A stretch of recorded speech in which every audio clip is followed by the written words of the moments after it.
What if you could buy your way out of death, but discover too late that no one can pay that price?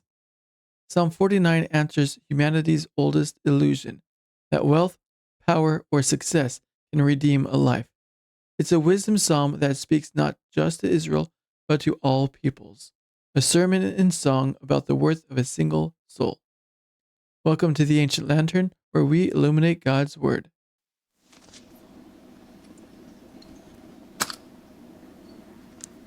We will read the English Standard Version, which follows the Masoretic Text, the Standard Critical Edition of the Hebrew Bible, and the primary base text used by modern scholars.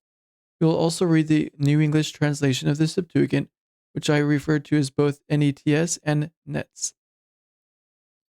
The NETS represents the ancient Greek translation of the Hebrew scriptures widely used by Jews and early Christians, and often quoted by Jesus and the New Testament writers. Finally, we will read the Aramaic Targum, the earliest known paraphrase of the Hebrew Bible, reflecting the synagogue tradition in the Aramaic language spoken in Jesus' day. Let's read the psalm from the English Standard Version first. Why should I fear in times of trouble? To the choir master, the psalm of the sons of Korah. Verse 1. Hear this, all peoples. Give ear, all inhabitants of the world, both low and high, rich and poor together. My mouth shall speak wisdom, the meditation of my heart shall be understanding. I will incline my ear to a proverb, I will solve my riddle to the music of the lyre. Why should I fear in times of trouble? When the iniquity of those who cheat me surrounds me, those who trust in their wealth and boast of their abundance of their riches. Truly, no man can ransom another, or give to God the price of his life, for the ransom of their life is costly and can never suffice, that he should live on forever and never see the pit. For he sees that even the wise die, the fool and the stupid alike must perish and leave their wealth to others. Their graves are their homes forever, their dwelling places to all generations, though they call lands by their own names. Man in his pomp will not remain, he is like the beasts that perish. This is the path of those who have foolish confidence. Yet after them people approve of their boasts. Selah. Like sheep, they are appointed for Sheol. Death shall be their shepherd, and the upright shall rule over them in the morning. Their form shall be consumed in Sheol, but with no place to dwell.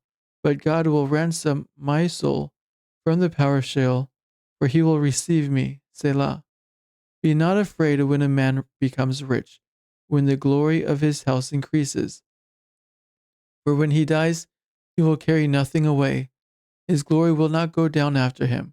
For though, while he lives, he counts himself blessed, and though you get praise when you do well for yourself, his soul will go to the generation of his fathers, will never again see light. Man in his pomp, yet without understanding, is like the beasts that perish. What we learn from the English Standard Version is the following. Historical. Psalm 49 stands among Israel's great wisdom songs. Sung by the sons of Korah, it invites all nations, rich and poor alike, to face a truth no one escapes. Death levels every life. The psalm's original setting may have been temple instruction or public festival teaching, where music became the medium for moral reflection. Its form resembles the public sermon, not a private lament. Christological. Verse 15 is the heart of the psalm. But God will ransom my soul from the power of Sheol, for he will receive me. The Hebrew word padah means to redeem or buy back, a theme that runs straight into the gospel. Jesus fulfills the cry no human could answer. The Son of Man came to give his life as a ransom for many. The psalm anticipates the resurrection, when God receives not only the psalmist, but all who trust in his redemption. Application. Verse 15 is the heart of the psalm. But God will ransom my soul from the power of Sheol, for he will receive me. The Hebrew word padah means to redeem or buy back, a theme that runs straight into the gospel. Jesus fulfills the cry no human could answer. The Son of Man came to give his life as a ransom for many. The psalm anticipates a resurrection when God receives not only the psalmist, but all who trust in his redemption. Let's read the psalm from the NETS, the New English translation of the Septuagint. Psalm 48, as found in the nets, though we are doing Psalm 49, it's just off by one. Verse 1 starts with a superscription regarding completion pertaining to the sons of Korah, a psalm. Hear this, all you nations, give ear, all inhabitants of the world, both the earthborn and the sons of men, rich one and needy one together. My mouth shall speak wisdom, and the meditation of my heart understanding. I will incline my ear to an illustration. I will work out my problem with the harp. Why should I fear on an evil day? The lawlessness at my heel will surround me. Those who trust in their power and boast of the abundance of their riches. A brother does not ransom. Shall anyone ransom? He will not give to God his atonement and the price for redeeming his soul.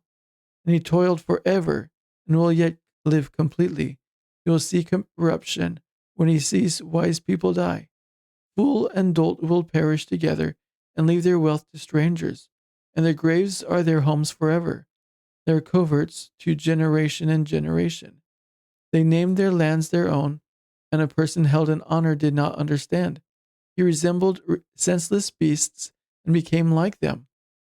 This way of theirs is a pitfall to them, and afterwards with their mouth they will express contentment. Interlude on strings, which is how they interpret Selah. Like sheep, they were placed in Hades. Death shall be their shepherd, and the upright shall exercise dominion over them at dawn. And help for them will grow old in Hades, away from their glory. On the other hand, God will ransom my soul from Hades' hand when he receives me. Interlude on strings.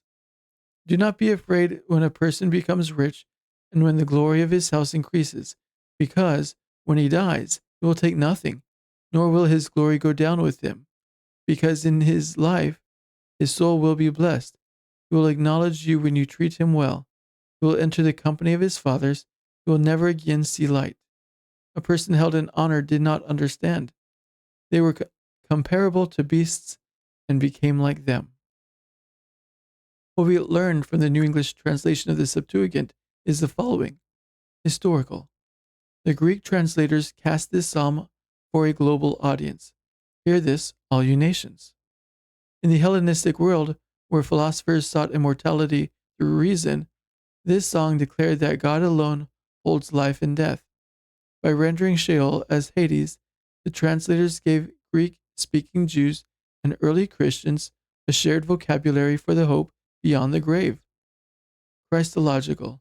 The LXX sharpens the resurrection theme. God will ransom my soul from Hades' hand. Early Christians heard the gospel prefigured here. Christ, the Good Shepherd, enters death's domain to lead his flock out. The line, the upright shall rule over them at dawn, becomes a prophecy of Easter morning, when the true shepherd rose and death lost its flock. Application. The Greek text presses the question of fear. Why should I fear on an evil day? Faith turns that question into declaration. I will not fear, for God ransoms me. When others measure life by success, believers measure it by resurrection light.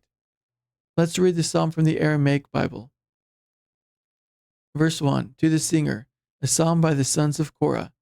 Hear this instruction, all nations. Listen, all inhabitants of the earth. Both the sons of the first Adam and the sons of Jacob, the righteous one and the sinner together. My mouth speaks wisdom, and the meditation of my heart is rectitude. I will incline my ear to a proverb. I will begin to open my riddle to the accompaniment of the lyre. Why should I fear on the day of the visitation of evil, except when guilt for my sin surrounds me at my end? Woe to the guilty who trust in their possessions and boast of the greatness of their riches. A wicked man will surely not redeem his brother who has been taken captive, nor will he give to God his ransom, which, if he gave it, would be as precious as the redemption of his own soul, and his misery and punishment would cease forever. and he would yet live forever and not see the judgment of Gehenna. For the wise one shall see the wicked being judged in Gehenna. The foolish and the demented shall perish together, and leave their wealth to the righteous. They shall remain in their graves forever, and not rise from their dwellings to all generations, because they acted proudly and acquired an evil name upon the earth. But a guilty man shall not abide in honor with the righteous. He is to be compared to a beast, he is like one. This is their path, it causes them madness, and at their end, with their own mouth, they shall recount their sin to the world to come. They appointed the righteous like a flock for death, and they killed them, and they crushed the righteous and subjugated them, and they smote the upright. Therefore their bodies decay in Gehenna, because they stretched out their hand and ruined the house of the dwelling place of his Shekinah. David said through the spirit of prophecy, "But God will redeem my soul from the judgment of Gehenna, for he will teach me his law forever." Concerning Korah and his company, he prophesied and said, "Do not fear, O Moses, when Korah the man of strife becomes rich, when the glory of those of his house becomes great. For when he dies, he will not take away anything, and his glory will not go down after him. For the soul of Moses will bless you during his life, and the righteous will praise you, because you do good to those who worship before you. The memory of the righteous will enter the generation of their fathers, but the wicked will never see the light. A guilty man at the time when he is in honor does not understand, and when his honor is taken away, he may be compared to a beast, and he is nothing." What we learn from the Aramaic Bible is the following. Historical. The Aramaic Targum turns Psalm 49 into a prophetic narrative. It contrasts the sons of Adam with the sons of Jacob, a way of saying that no human lineage can escape death. It recalls Israel's history of rebellion, even naming Korah, whose pride brought destruction. The psalm becomes not just reflection, but warning. The arrogant rise for a moment, the righteous are vindicated forever. Christological. The Aramaic Targum expands the psalmist's confession into a prophecy. "But God will redeem my soul from the judgment of Gehenna, for he will teach me his law forever." The lawgiver himself fulfills this word. Christ redeems from judgment, not with silver or teaching alone, but by his own life. The righteous appointed for death become his image, the crucified and risen Redeemer who turns Sheol into a doorway of life. Application. The Aramaic reading calls us to humility and worship. "Do not fear when the man of strife becomes rich," it says. Riches and rebellion fade. Only God's mercy remains. Psalm 49 urges us to live wisely, to bless the Lord while we have breath, and to trust that the Redeemer's ransom reaches beyond every grave. Conclusion. Psalm 49 is the anthem of those who know that life cannot be purchased, only redeemed. It begins with a warning to the proud and ends with a quiet confidence in God's deliverance. What no man could pay, Christ has paid. What no wealth could secure, grace has secured. Through Jesus, every soul can echo the psalmist's hope, but God will ransom my soul. Please comment, like, and subscribe for more daily videos on the Bible from the Ancient Lantern. Please check out one of our other videos after this. May the Redeemer of souls fill you with peace today. God bless you.